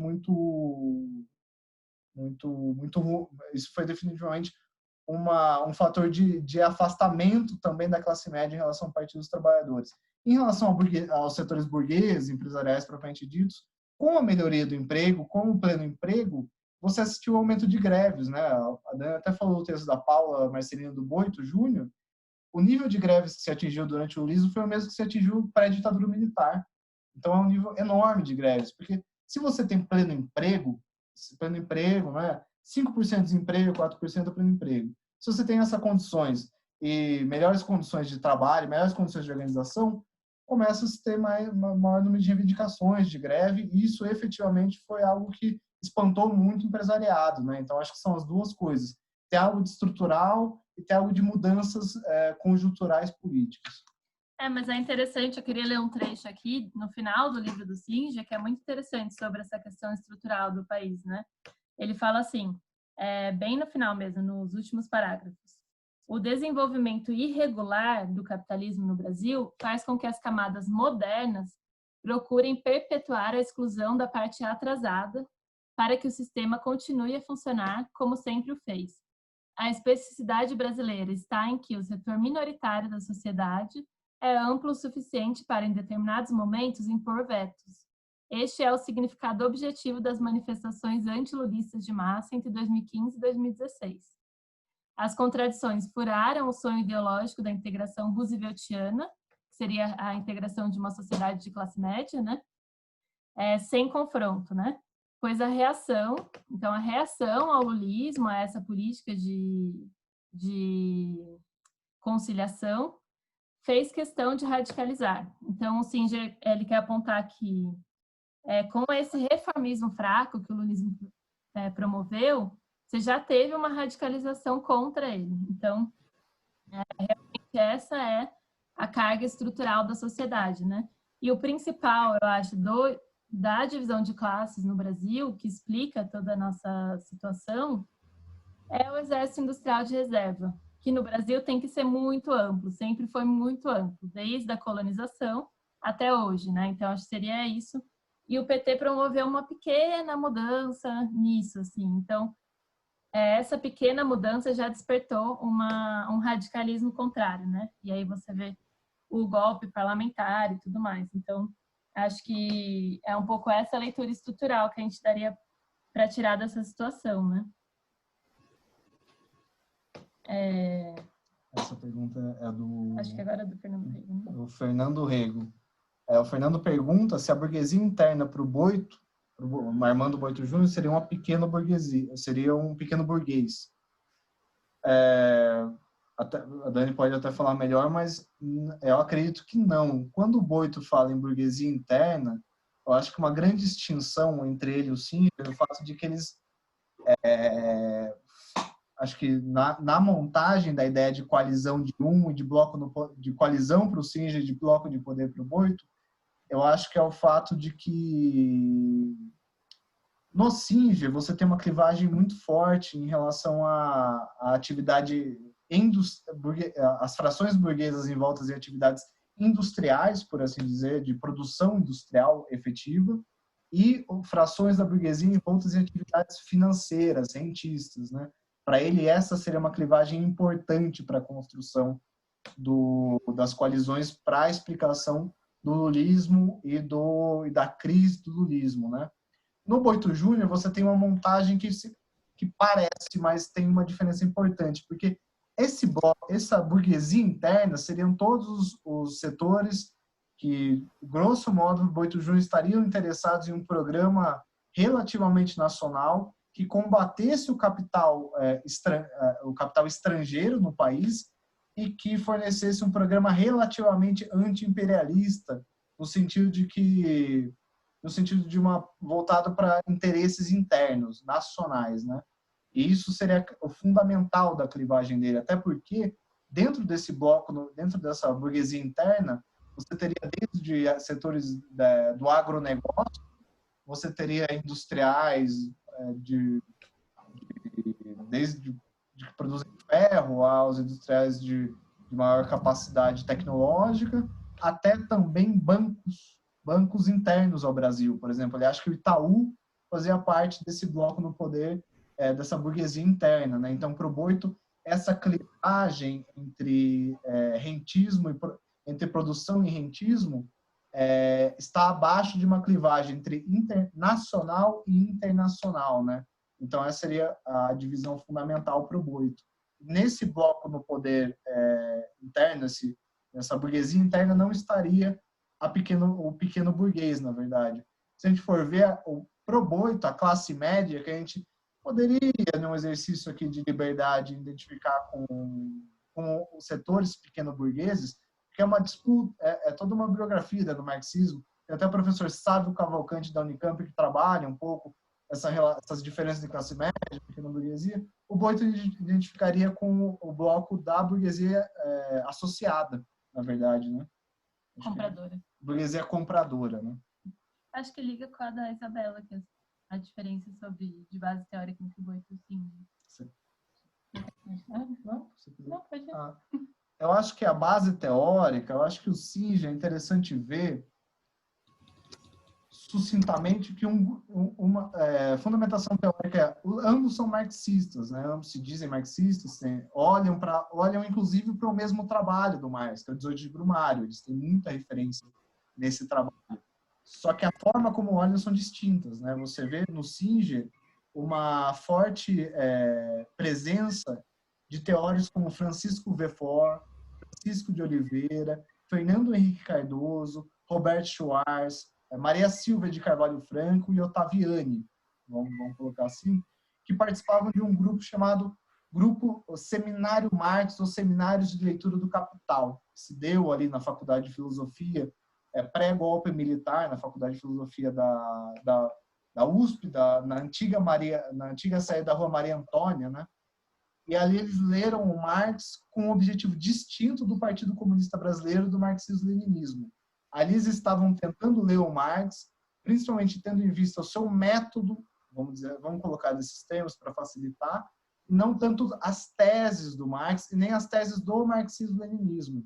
Então, era uma operação de tentativa de nacionalização do marxismo, ou seja, era ler os textos do Marx, principalmente o Capital, e a partir dele pensar sobre o Brasil. Tanto é que algumas teses ali, por exemplo, do Fernando Henrique, Capitalismo e Escravidão, contrariam teses do Marx, da sobrevivência e da relação intrincada entre capitalismo e escravidão, que se dá, e para o Marx nem tanto. Para o Marx, quando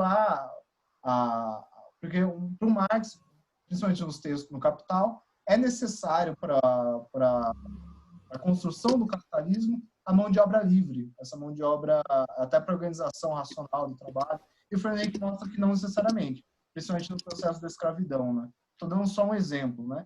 Enfim, e para ele e para o Singer, essa base teórica é fundamental, essa base do Seminário Marx, da nacionalização do marxismo, entenderia as especificidades brasileiras dentro da população geral do capital, ou seja, o Brasil teria uma sociabilidade, uma política diversa, mas não alheia a todo o resto do mundo, né?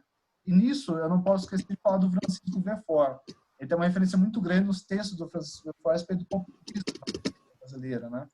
Em relação à conjunção de uma espécie de coalizão de classes que também sustentaria a política nacional até o golpe de 64, né? E as clivagens seriam muito parecidas, né? E cabe dizer que esse marxismo teria uma influência muito forte essa leitura do Marx tem uma influência muito forte, por exemplo, do Lukács, do próprio Sartre, enfim, e também dos teóricos da primeira geração da escola de Frankfurt, né? Se eu puder colocar assim, inclusive no próprio seminário Marx e pro Singer também. E já no Boito Júnior, a formação dele é muito mais francesa, no sentido de que o marxismo que ele desenvolve na verdade, vem do Althusser e também foi desenvolvida por um dos seus, entre aspas, discípulos, que foi o Nicopulantzas, que entenderia o Marx de maneira mais estruturalista, se a gente pode dizer assim, né? Dando precedência para as relações de classe em relação à atuação de classe, vamos dizer assim. Em relação ao Brasil, a gente vê uma vinculação ao Boito de teses diferentes a respeito da colonização, como, por exemplo, o Boito, ele tem uma visão crítica em respeito do Caio Prado Júnior, em relação à colonização como capitalismo, e prefere Jacob Gorender, que fala de escravismo colonial. E também tem uma crítica também em relação à leitura do Chico de Oliveira e do Florestan Fernandes a respeito da Revolução Burguesa no Brasil, preferindo ele, Boito Júnior, Décio Sais, que teria uma leitura diferente. Eu acho que compensaria para ver o Singer, a introdução e o pós-fácil dos sentidos do lulismo, e também a introdução e o pós-fácil do próprio lulismo em crise. Do Boito Júnior, eu acho que compensa ler um texto que que ele fala um pouco disso, que é Governos Lula, a nova burguesia nacional no poder. Eu acho que é esse que está publicado na revista Sociologia e Política, de 2007. Ele fala um pouco das bases dele. Né? Tem uma pergunta aqui do Marcos, que ele perguntou, de 3 anos para cá, ou seja, do fim do lulismo no poder até o governo Bolsonaro, o que muda nesse quadro das classes?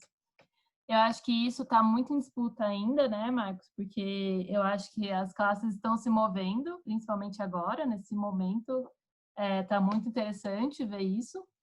Mas eu acho que daria para fazer alguns diagnósticos. Ou seja, desde o final do lulismo, você tem essa frente antidesenvolvimentista, chamada pelo Singer, né?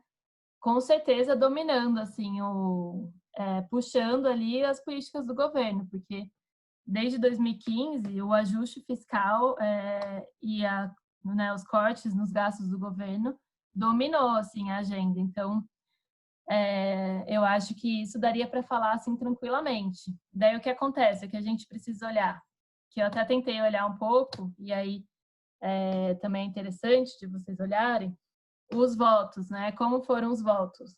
Quem puxou o voto no Bolsonaro foi a classe média, foi principalmente de 5 a 10 salários mínimos. Só que, ao longo da campanha, o Bolsonaro teve uma certa penetração nas classes populares.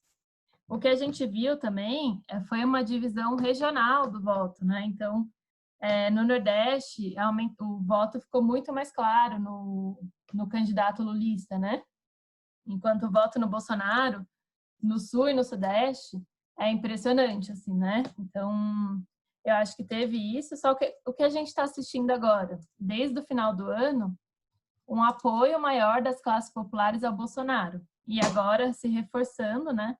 Na leitura de alguns analistas por causa do auxílio emergencial. Eu acho que isso a gente tem que ver ainda, né? Mas teria também um afastamento da classe média desse governo, né?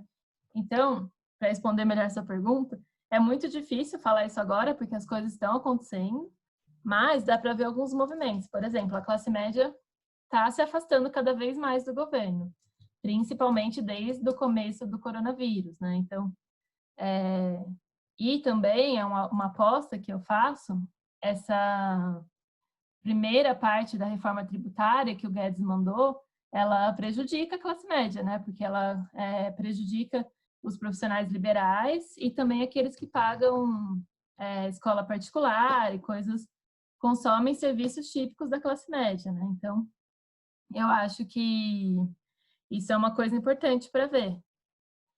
Outra coisa que a Ana está falando aqui, esse nicho religioso neopentecostal, isso é uma coisa muito importante, que a gente vai tratar até na quarta aula.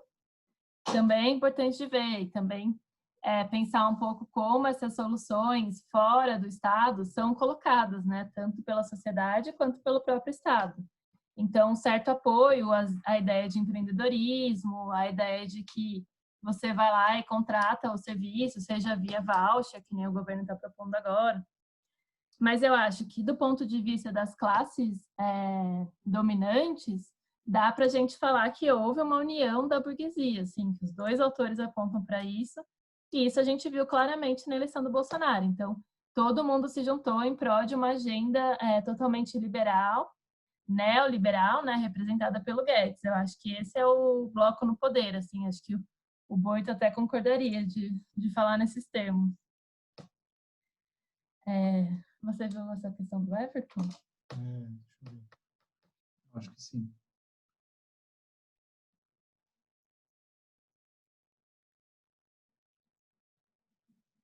Ah, não, tinha visto.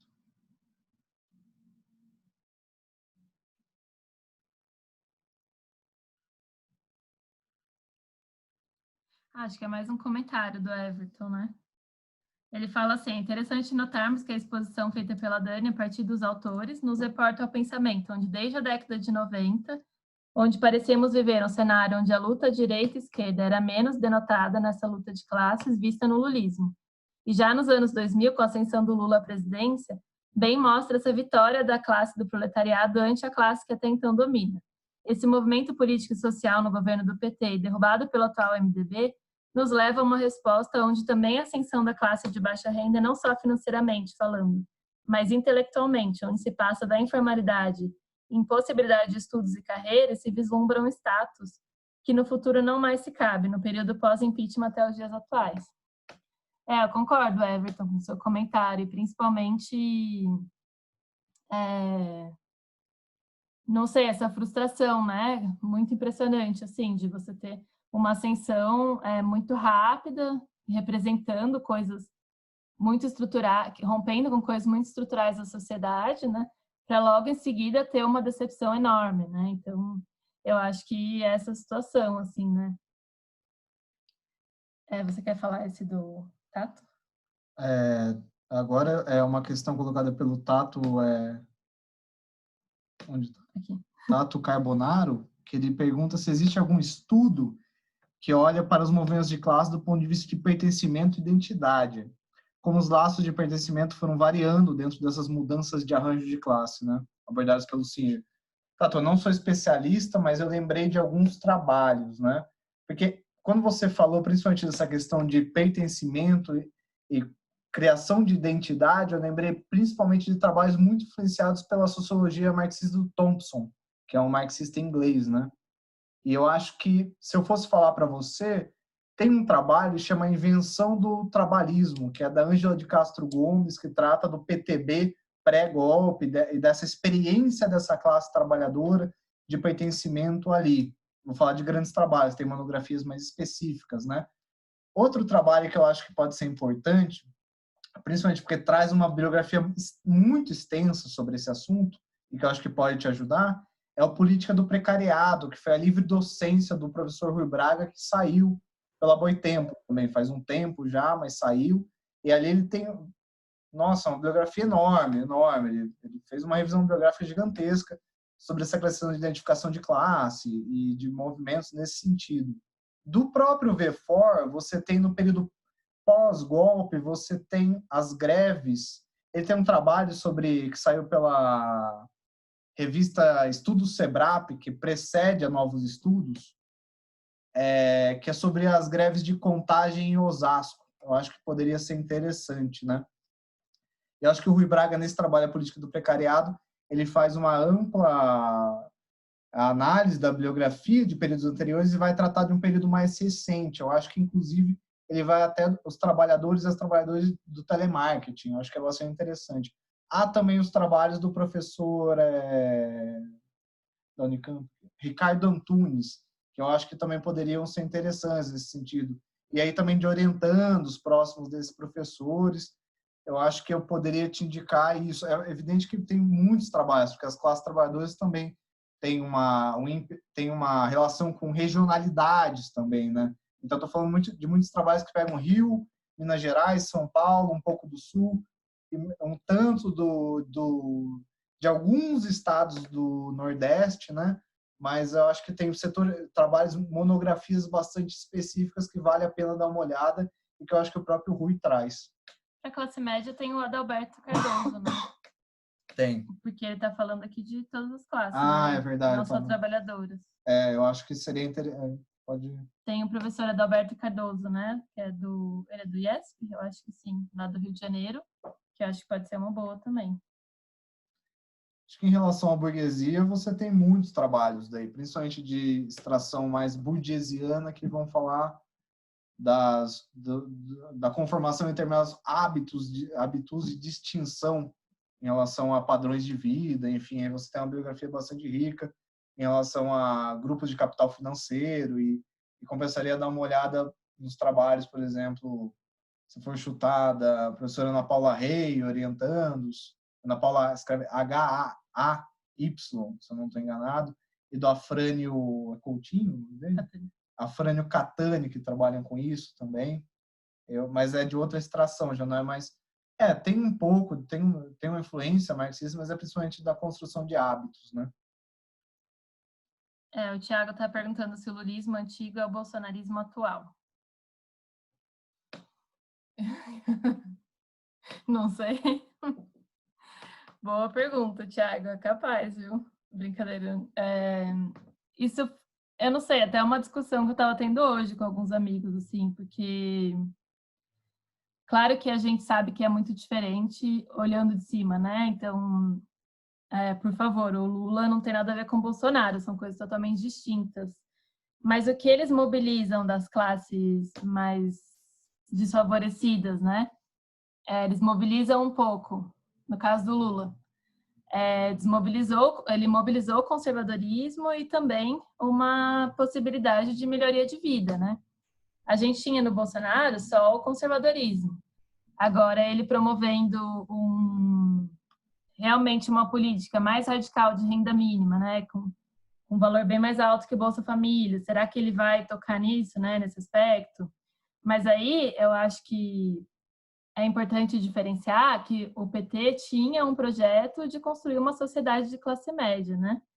Eu acho que o projeto do Bolsonaro é um projeto inverso. Ele quer manter, de certa forma, os arranjos de classe como eles são, né? Então, não quer promover uma mudança na sociedade brasileira, né? Pelo contrário, eu acho que é totalmente inverso. Agora, a única coisa que poderia os aproximar é essa saída olhando de cima, né? Então, vendo uma autoridade que poderia ser a saída, e essa coisa da ascensão. Só que eu acho que no Bolsonaro é muito difícil. A gente ainda não viu isso, né? Não sei se vai acontecer. Acho que é uma coisa que a gente tem que ver o que vai acontecer. Eu acho que era essa pergunta aí um pouco nesse sentido, né? O Gabriel perguntou quais foram os novos rearranjos de coalizão que hoje são orientados ao bolsonarismo. Acho que isso a gente já respondeu, né? Juntando toda a burguesia, então bancos, empresários industriais e tudo mais, numa política totalmente contra a soberania nacional e tudo mais, né? Eu acho que a gente já falou na outra pergunta. E o João pergunta se o Ministério de Joaquim Levy representa uma guinada neoliberal no governo Dilma. Lê-se bastante que os governos do PT investiram na atenção social conciliatória, mas não na consciência de classe. Isso deu abertura para uma potência do discurso liberal nas periferias e classes populares? Com certeza, João. Acho que a primeira pergunta sobre o Levy, com certeza, sim, foi isso que ele representou, por isso que o Sinja chama de estelionato eleitoral, porque a Dilma fez uma campanha que não era voltada para ajuste fiscal, e logo ali em novembro, né, ela já colocou o Joaquim Levy representando totalmente os interesses dos bancos e os interesses neoliberais. Então, sim, com certeza. a leitura, a gente sabe muito pouco na época, mas a leitura era de que com isso ela conseguiria conciliar os interesses de cima, né, e não cairia, o que não deu certo. E a atenção social conciliatória, com certeza, acho que isso foi uma coisa que eu coloquei na apresentação, que o PT promoveu a ascensão via mercado. É sempre importante a gente lembrar que os principais pilares eram dinheiro, então, dinheiro não produz, não liberta, né, como diz o Paulo Arantes, mas também não produz consciência de classe, e crédito, né? O papel do crédito é fundamental. Então, o PT, de certa forma, endividou as famílias no Brasil, né? E isso você vê uma saída via mercado totalmente, que dificulta realmente a formação de uma consciência de que o Estado deveria prover saúde, educação, de que são direitos, né? Então, acho que com certeza isso é uma coisa que é muito encontrada nas pesquisas de opinião e a gente vai também tratar na quarta aula. Agora tem uma pergunta do Henrique Álvares. Se a ex-presidente Dilma pode ter sofrido impeachment por estar submetida ao lulismo, não ter conquistado, de fato, um personalismo próprio em seu trabalho executivo. Pergunta interessante, Henrique. Eu acho que se a gente for retomar o próprio período de eleição, da primeira eleição da Dilma, foi algo bastante aventado por muitos setores, inclusive setores da imprensa, que a Dilma seria uma criação do Lula, né? E porque não teria uma carreira política antes, o que é um pouco difícil dizer, porque a Dilma tinha uma carreira política desde antes da ditadura, em oposição, mas uma carreira dentro do Estado, desde a redemocratização, pelo menos. A Dilma era do PDT, depois passou para o PT no começo dos anos 2000, foi secretária de transportes, foi ministra. Ela não concorreu a nenhum cargo eletivo, né? Mas ela tinha uma carreira política. Acho que até um texto interessante do Francisco de Oliveira, dessa perspectiva, falando que a Dilma seria uma espécie de criação do Lula, está no livro novo dele, Brasil, uma biografia não autorizada, né? Mas eu tendo a achar a leitura do professor André assim, um pouco mais interessante, até do Boito, nessa diferença, né? De que a Dilma teria produzido, se for para usar os seus termos, teria uma personalidade ou produzir uma, entre aspas, radicalização em relação às coalizões e blocos que estavam no poder, né? Justamente por colocar mais decididamente uma política para construir um país de classe média no Brasil, para uma industrialização mais sistemática e mais intensiva e mais moderna no país, e o ensaio republicano dentro das empresas Petrobras e fora, e também uma mudança importante até no arranjo partidário interno à Câmara. A Dani falou, eu acho importante ressaltar que a Dilma queria abandonar o barco do PMDB e fazer uma coalizão com partidos também de direita, de centro-direita, mas menores, os quais ela achou que ela poderia coordenar melhor do que o PMDB, que é um pouco incontrolável, se a gente for né, falar nesses termos, né? Agora do Gabriel? Do Gabriel, ele retorna para a questão do subproletariado e pergunta se essa mobilização dos entregadores de app não seria uma forma de rever essa conceituação. Eu acho que é interessante porque, de fato, você vê mesmo, e tem pessoas já trabalhando com isso, de que há cada vez mais mobilizações mais sistemáticas no mundo, aí no Brasil também, desses entregadores por melhores condições de trabalho, por melhor assalariamento, por uma seletização no Brasil, possivelmente. Mas eu acho que dentro da conceituação tanto do precariado quanto do subproletariado, a ideia não se aposta numa dificuldade congênita de organização. Eu acho que quando esses autores falam em sub e pre, não é diminuindo essas classes, na verdade, colocando-as como se tivesse uma dificuldade inata de fazer política.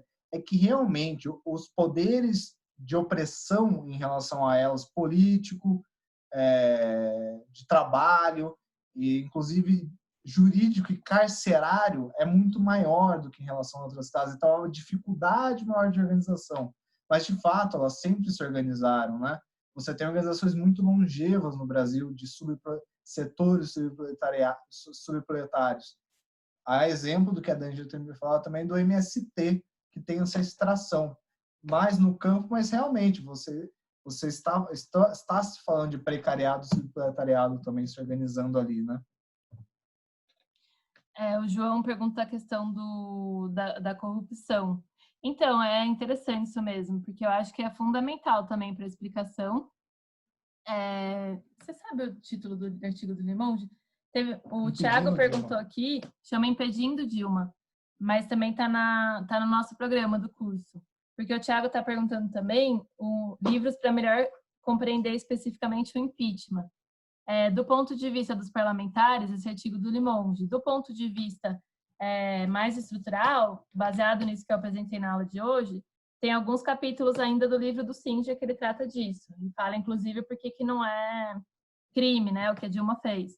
Do ponto de vista econômico, a gente vai tratar na aula da Laura Carvalho, na quinta-feira, porque ela também trata disso, mostrando que não foi um crime e tudo mais. Então, acho que teria essas três formas de olhar para o problema. Mas o João pergunta a questão da corrupção no apoio ao Bolsonaro e também ao Lula. Eu acho que foi fundamental, a gente viu na mídia todo dia, né, o pessoal falando de corrupção, aquela cobertura que a gente nunca tinha visto antes, para o Mensalão e para a Lava Jato e tudo mais.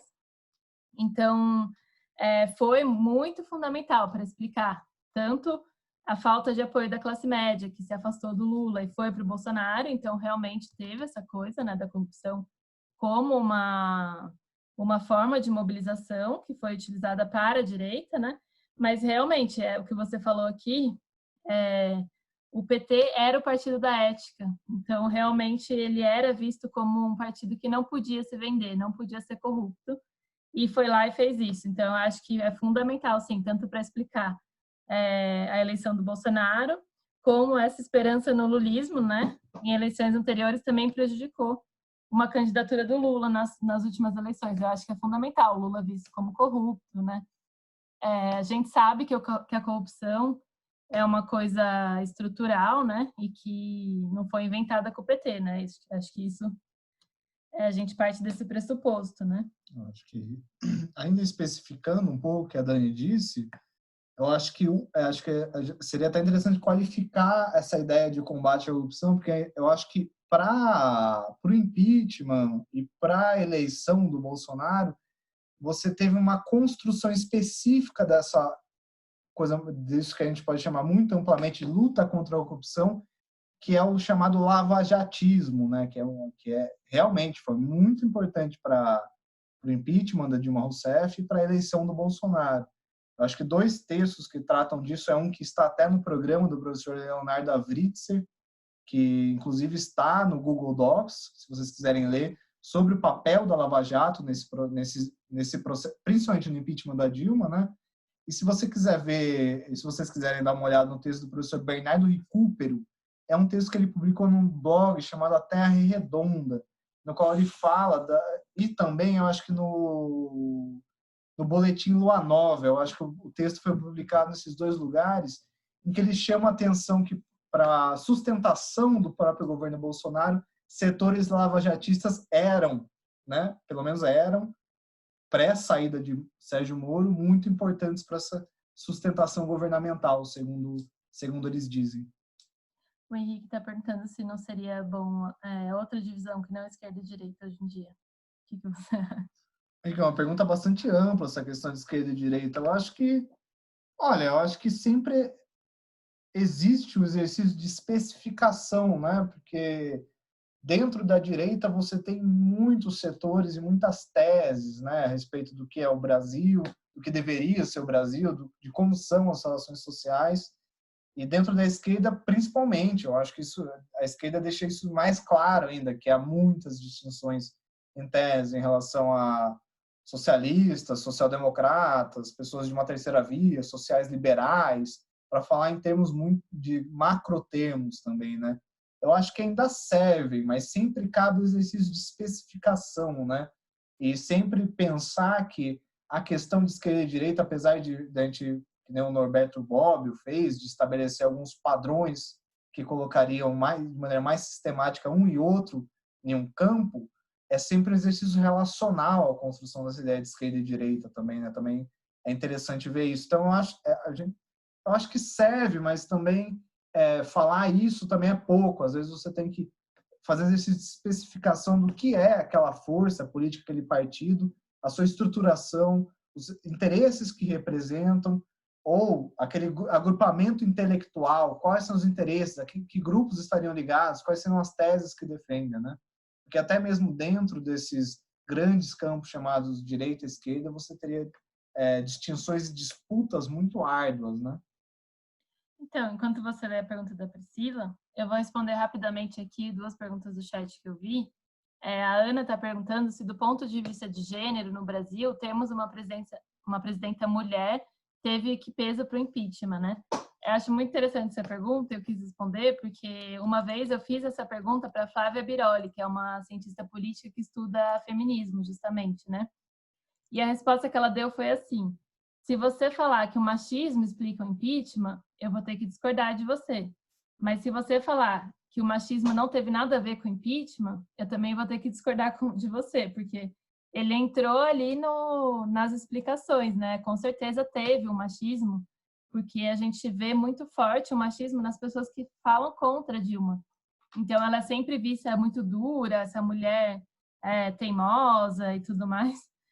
Inclusive, na minha pesquisa, eu analiso as delações premiadas e é impressionante o jeito que falam da Dilma, assim, mobilizando questões de gênero, né? A mulher na política, ela muitas vezes tem que assumir um papel masculino e tudo mais, então eu acho que o machismo ajuda a explicar. Claro que ele não é a explicação central, a gente tem interesses de classe muito importantes aí, né? Que nem a gente tentou falar. E o João fez uma pergunta, só que eu queria responder porque justamente esclarece a minha exposição. Eu sei que a gente já está passando tempo aqui, mas depois só tem mais uma pergunta. Mas o João acha confuso isso, se a Dilma fez um avanço mais radical com os ensaios, como ela deu uma guinada neoliberal representada pelo Levi. Eu acho que isso não ficou claro na minha exposição, até porque eu não cheguei no Levi na exposição direito, eu acho, né? Não me lembro agora. Mas foi momentos distintos. Para o Singer, a crise do lulismo, ela se dá ali no governo Dilma, no primeiro governo Dilma. Então, 2011, 12, 13 e 14. A partir de 2014, a Dilma já tinha desistido de tudo, basicamente, e ela começa a tomar medidas que são muito contraditórias. Então, fica um pouco, ela não sabe o que fazer, ela fica um pouco perdida.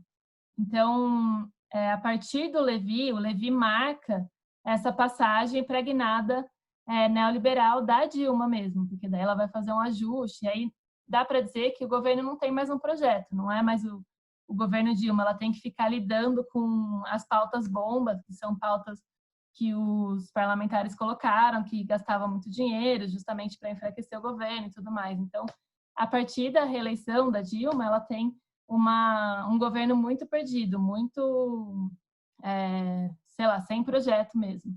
Então, ela tentou avançar o lulismo, não deu certo, ela voltou atrás e ficou perdida e depois sofreu impeachment. Então, é um pouco essa linha do tempo, assim, do que aconteceu.